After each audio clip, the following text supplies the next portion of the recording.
Hi viewers, welcome to grammar English grammar தமிழில். நீங்கள் school அல்லது காலேஜ் படிச்சுட்ருக்கீங்களா? இல்லை டிகிரி முடிச்சுட்டு TNPSC group 1, 2, 3, 4 TET, TRB, bank exam இது மாதிரி காம்படிட்டிவ் எக்ஸாமுக்கு ப்ரிப்பேர் பண்ணுறீங்களா? இல்லை எனக்கு ஸ்கூல்லையே இங்கிலீஷ் கிராமரும் வராது, இங்கிலீஷ் பேசவும் வராது அப்படின்னு நினைக்கிறீங்களா? இந்த 3 கேட்டகரியில் நீங்கள் எங்கே இருந்தாலும் இந்த வீடியோ உங்களுக்கு தான். இங்கிலீஷ் கிராமரை கற்றுக்கோங்க, எக்ஸாமில் கலக்குங்க. ஒவ்வொரு நாள் கிளாஸ் ஆரம்பிக்கிறதுக்கு முன்னாடியும் நம்ம ஏதாவது ஒரு பாசிட்டிவ் கோட்டை பார்த்துட்டு தான் கிளாஸ்க்குள்ளே போகிறோம் இல்லைங்களா?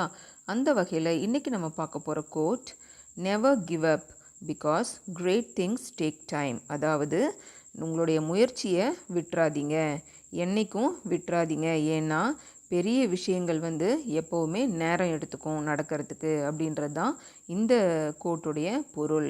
நம்ம எந்த முயற்சியை எடுத்திருந்தாலும் அதை நடுவில் வர தடைகளுக்காக அதை விட்டுறவே கூடாது நம்ம. ஏன்னாக்கா ஒவ்வொரு விஷயமுமே நம்மளுக்கு முழுமையான ரிசல்ட் கொடுக்கணும் அப்படின்னாக்கா கொஞ்சம் நேரம் எடுத்துக்கும் அப்படின்னு சொல்கிறாங்க. நம்ம எடுத்து வச்சுருக்கிற அடியிலையும் நம்ம அதை விட்டுடாமல் தொடர்ந்து முயற்சி செய்யணும் அப்படின்ற பாசிட்டிவ் எண்ணத்தோட இன்றைக்கி நம்ம கிளாஸ்க்குள்ளே போகலாங்களா? இன்றைக்கி நம்ம பார்க்க போகிற இடியம், beard the line in his den. beard the line in his den. இந்த beard the line in his den அப்படின்ற இந்த இடியமை beard the line in his lair அப்படின்னு சொல்லுவாங்க. நம்ம யூஸ் பண்ணுறது ரெகுலராக யூஸ் பண்ணுற beard the line in his den. இந்த இடியமுடைய மீனிங் என்னன்னு பார்க்கலாங்களா? இந்த ஸ்லைட் பாருங்கள். beard the line in his den அப்படின்ற இடியமுடைய மீனிங் என்னன்னாக்கா, confront or challenge someone on their own ground. அதாவது யாராவது ஒருத்தரை அவங்களுடைய சொந்த இடத்துல போயிட்டு அவங்கள எதிர்த்து நிற்கிறது அல்லது அவங்கள சேலஞ்ச் பண்ணுறது. இதுக்கு பேர் தான் beard the line in his own den. இந்த ஸ்லைட் பாருங்கள். beard the line in his own den அந்த இடியமுடைய meaning, to confront someone in his own territory. அதாவது அவருடைய வாழிடத்துக்கு உட்பட்ட எல்லையில் போயிட்டு அவரை எதிர்த்து நிற்கிறது. அல்லது to visit someone important in there place in order to challenge him R obtain something. யாராவது ஒருத்தரை அவரை சேலஞ்ச் பண்ணுறதுக்காகவோ இல்லை அவர்கிட்டருந்து ஏதாவது ஒன்றை பெற்றுக்கொள்வதற்காகவோ அவருடைய இடத்துல போயிட்டு, ஒரு முக்கியமான பர்சனாக இருப்பார், அவர் உயர்ந்த பதவியில் இருக்கக்கூடியவராக இருப்பார், அவரை போயிட்டு அவருடைய இடத்துல மீட் பண்ணுறதுக்கு பேர் தான் beard the line in his own den. என்ன viewers, beard the line in his den இந்த இடியமுடைய மீனிங் என்னன்னு தெரிஞ்சுக்கிட்டிங்களா? இப்போ அதை எப்படி சென்டென்ஸில் யூஸ் பண்ணுறதுன்னு பார்க்கலாமா? இந்த ஸ்லைடு பாருங்கள். The union leader of our factory decided to beard the line in his den. அதாவது நம்ம கம்பெனியோடைய யூனியன் லீடர் என்ன முடிவு பண்ணியிருக்காரு அப்படின்னு பார்த்தோன்னாக்கா, நம்மளுடைய இம்பார்ட்டண்ட் பர்சன் யார் அந்த கம்பெனியில், அந்த கம்பெனியோடைய ஓனராக இருப்பார் இல்லைங்களா, அவரை போயிட்டு அவருடைய ஆஃபீஸில் மீட் பண்ணலான்னு முடிவு பண்ணிட்டாரு அப்படின்றது தான் இந்த சென்டென்ஸுடைய மீனிங். ஒருவேளை அந்த கம்பெனியில் ஸ்ட்ரைக் நடந்துகிட்ருக்கலாம், இல்லை அவங்களுக்கு ஏதாவது பதவி உயர்வு வேணும் அப்படின்னு கேட்டிருக்கலாம், அல்லது சேலரியில் ஒரு உயர்த்தி கொடுக்கணும் அப்படின்னு அந்த யூனியன் லீடர் போய் கேட்குறதா இருக்கலாம்.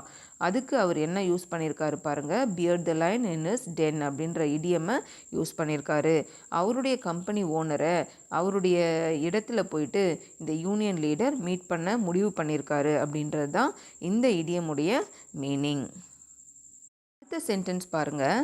My friend told me that he is going to beard the line in his den and ask for his promotion. இதுவும் அதே மாதிரி தான். இது ஒரு கம்பெனி ஓனராக இருக்கும். என்னுடைய ஃப்ரெண்டு என்கிட்ட சொன்னாங்க. அதாவது அவங்க அவங்களுடைய பாஸை மீட் பண்ணி அவங்களுடைய ப்ரமோஷனை பற்றி கேட்க போகிறாங்க அப்படின்னு சொன்னாங்கன்னு சொல்கிறது தான் இந்த சென்டென்ஸுடைய மீனிங். அதாவது நம்மளுடைய சுப்பீரியர் ஆஃபீஸரை பார்த்து எனக்கு ப்ரமோஷன் கொடுங்க அப்படின்னு நம்ம கேட்போம் இல்லைங்களா, அதுக்காக அவரை மீட் பண்ண அவருடைய இடத்துக்கு அவங்க போகிறாங்க, என்னுடைய ஃப்ரெண்டு அப்படின்னு சொன்னாங்கன்னு சொல்கிறோம் இல்லைங்களா, அதுதான் இந்த சென்டென்ஸுடைய மீனிங். என்ன viewers, beard the line in his den அப்படின்ற இடியமுடைய மீனிங்கையும் தெரிஞ்சிட்ருப்பீங்க. அதை எப்படி உங்களுடைய டெய்லி கான்வர்சேஷனில் யூஸ் பண்ணுறது அப்படின்றதையும் புரிஞ்சிட்ருப்பீங்கன்னு நினைக்கிறேன்.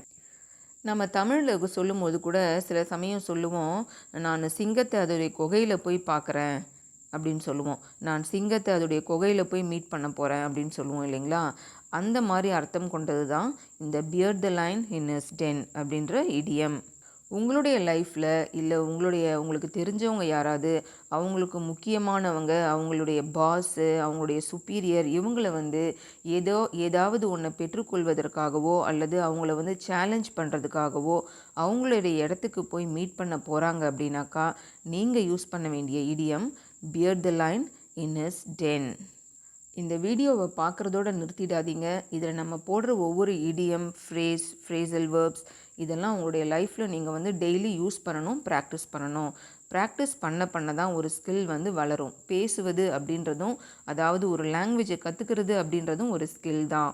உங்களுடைய ஸ்கில் வளரணும், உங்களுடைய இங்கிலீஷ் ஆளுமை வளரணும் அப்படின்னு நீங்கள் நினச்சிங்கனாக்கா டெய்லி நீங்கள் வந்து இதை பேசணும். என்ன வியூவர்ஸ், இந்த வீடியோ உங்களுக்கு பிடிச்சிருக்கா? இந்த வீடியோ உங்களுக்கு பிடிச்சிருந்தாக்கா லைக் பண்ணுங்கள், உங்கள் ஃப்ரெண்ட்ஸ்க்கு ஷேர் பண்ணுங்கள். இந்த வீடியோ இன்ஃபர்மேட்டிவாக இருந்துச்சு அப்படின்னு நினச்சிங்கன்னா நம்ம சேனலை சப்ஸ்கிரைப் பண்ணுங்கள். பக்கத்தில் இருக்க பெல் ஐக்கானையும் ப்ரெஸ் பண்ணுங்கள். அப்போ தான் டெய்லி நாங்கள் போடுற வீடியோஸ் உங்களுக்கு நோட்டிஃபிகேஷனில் வந்து சேரும். மறந்துடாதீங்க, practice makes a man perfect. இங்கிலீஷில் பேசுங்க, கான்ஃபிடென்ஸை வளர்த்துக்கோங்க. Thank you viewers.